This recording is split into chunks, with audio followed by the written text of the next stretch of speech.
The hearing was already tense. Ilhan Omar leaned into her mic, her voice sharp, her words chosen like arrows. She locked her gaze on Senator John Kennedy and delivered the line she thought would finish him. "Senator," she said, "your questions don't just reek of bias, they reek of racism." Gasps scattered through the chamber. The accusation was nuclear, meant to silence, meant to brand. Cameras zoomed, staffers leaned forward. But Kennedy didn't react with anger. He didn't raise his voice. He sat still, glasses low, and let the silence stretch. Then, in a drawl as calm as a Sunday morning, he said, "Congresswoman, calling me a racist won't change what's written in the record. And the record has your name on it." The room froze, and suddenly the charge that was supposed to end him had opened the door for him instead. Like and subscribe, because the reply Kennedy gave turned the whole hearing inside out. Some hearings sparked debate. This one was built to explode. The room was thick with expectation before the first question even left the mic. Flags hung still, the seal of the United States glaring down like a silent referee. Aides lined the walls with pens hovering, ready to capture what everyone knew was coming. Confrontation. Ilhan Omar arrived prepared, her binder stacked, her lines sharpened. She'd made a career out of pushing back against what she called systemic prejudice in government. Today, she wasn't aiming for policy nuance. She was aiming for a clip. John Kennedy looked the opposite of prepared. A slim folder, a yellow legal pad, and a pen he kept tapping gently against the paper. No stacks of documents, no long preambles. To the untrained eye, he looked vulnerable. To those who knew him, he looked like a man waiting to catch a fastball he'd already seen in practice. The chair opened the session, monotone, calling for decorum that no one expected would last. Omar struck first, launching into a string of accusations about Kennedy's questioning of prior witnesses. She painted him as unfair, dismissive, condescending, building toward the line she thought would echo beyond the chamber. Her tone sharpened, her eyes fixed. Then she fired, "Senator, your questions don't just reek of bias, they reek of racism." The gallery shifted. Some clapped, some gasped, some smirked, ready for Kennedy to bristle, to snap back, to confirm the very charge just hurled at him, but he didn't. He let the silence hold. He sat still, glasses low, the way a country lawyer might pause before the jury to let their imagination race ahead of his words. Then he leaned forward, voice steady, slow. "Congresswoman, calling me a racist won't change what's written in the record, and the record has your name on it." The silence that followed wasn't relief, it was realization. This wasn't going to go the way Omar had planned. Accusations sting until the paper shows otherwise. Kennedy didn't rush. He let Omar's accusation hang in the air, raw and heavy, until the weight of it began to settle on the audience like fog. Then, with that same slow precision that unnerves even seasoned opponents, he flipped open his folder.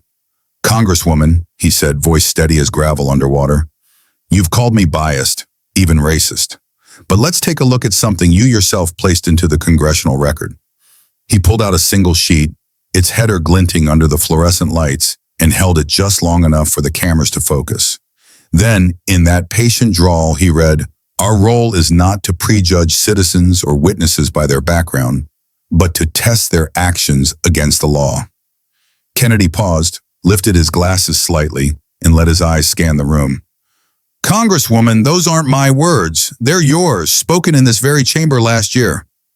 The silence was sharp, like glass breaking.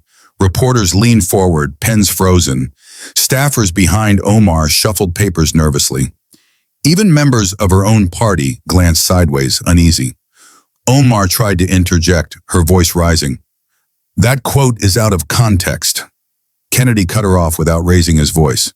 "Context doesn't erase authorship, ma'am. You said those words, and I'm simply reminding you of them. If testing actions against the law is not prejudice when you do it, why is it racism when I do the same?"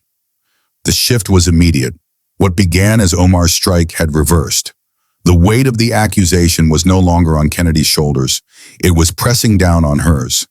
The chamber, which had been leaning forward to see how Kennedy would defend himself, now leaned forward to see how Omar would defend her own words. An accusation shouts, a contradiction whispers, and whispers louder. Kennedy didn't raise his voice. He didn't gloat.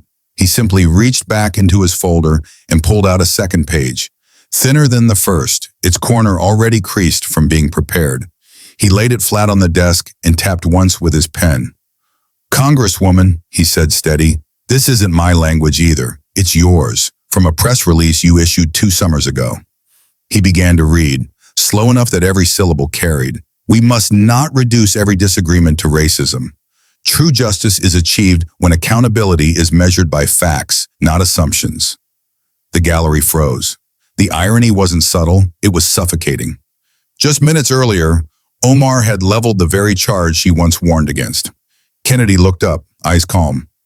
"So, by your own measure, Congresswoman, are we here to measure facts or assumptions?"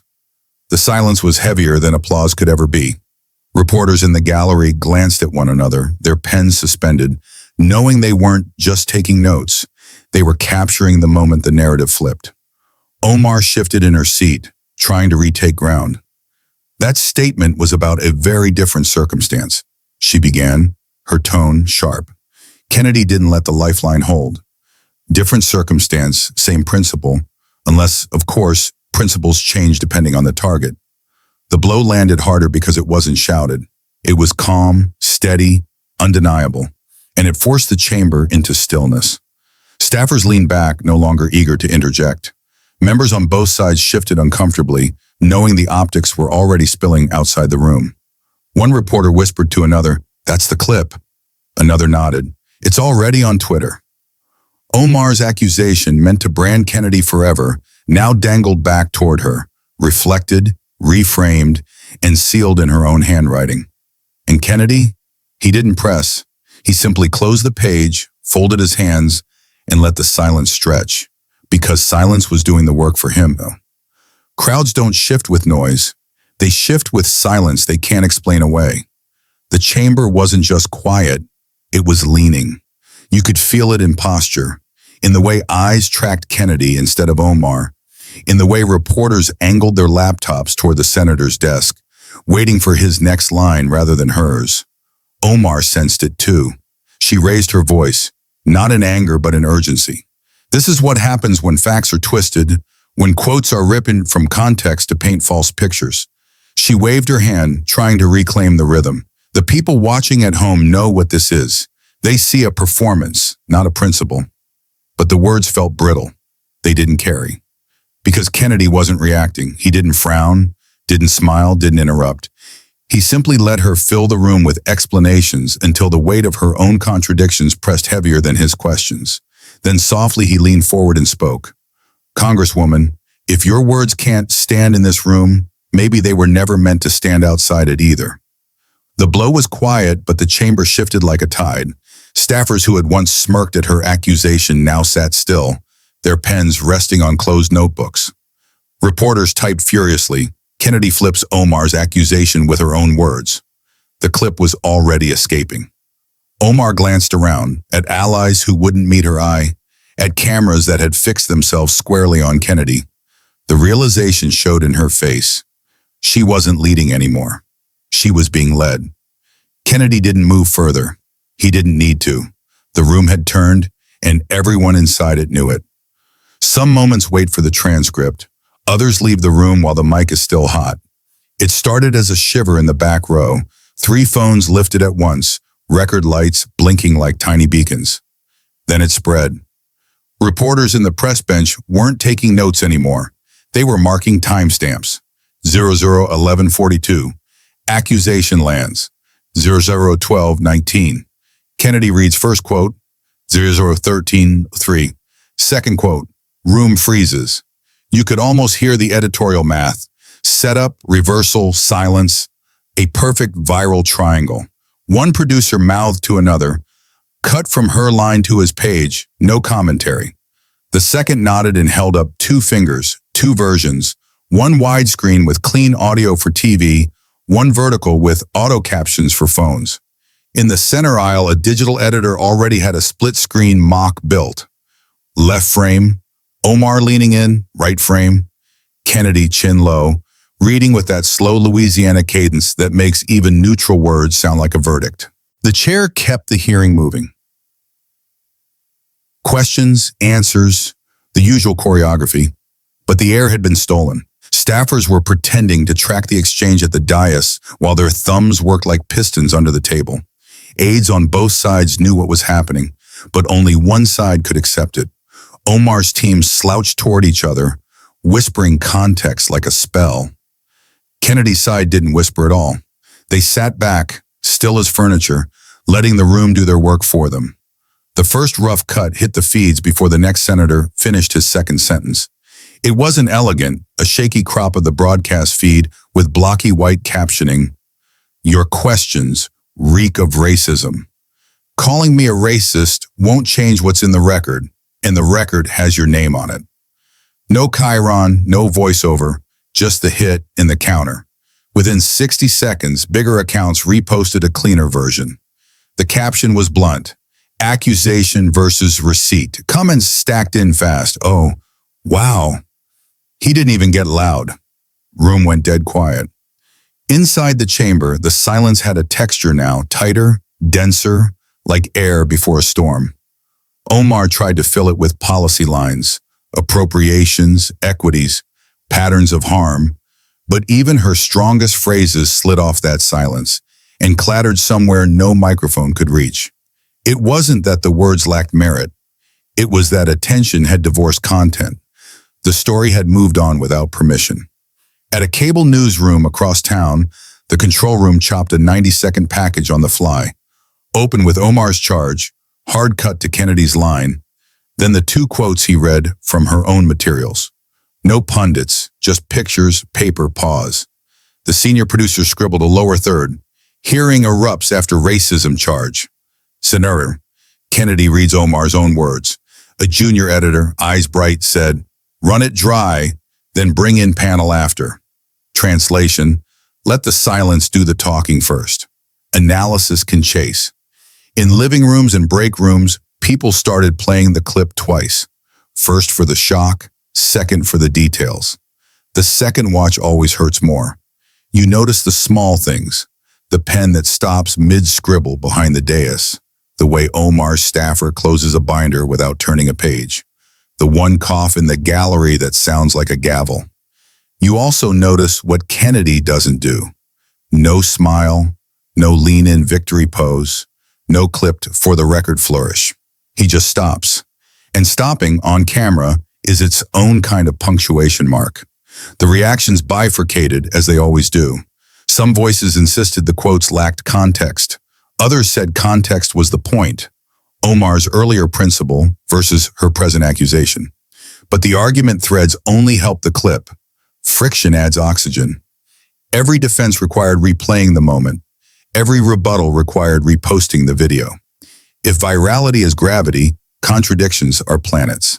Back in the hearing, the chair offered a procedural reset, yielding time, recognizing the next member, rinsing the discourse of its heat with parliamentary cool. It didn't matter. The chamber had become a relay station. The story now lived elsewhere. You could see it amongst faces, a few irritated, a few satisfied, most resigned. The soundscape shrank to the soft percussion of typing and the occasional camera servo, finding focus on Kennedy's closed folder, as if the folder itself were a character with lines to deliver later. A senior reporter, the kind who writes first drafts of history, not threads, typed a single sentence into a blank doc.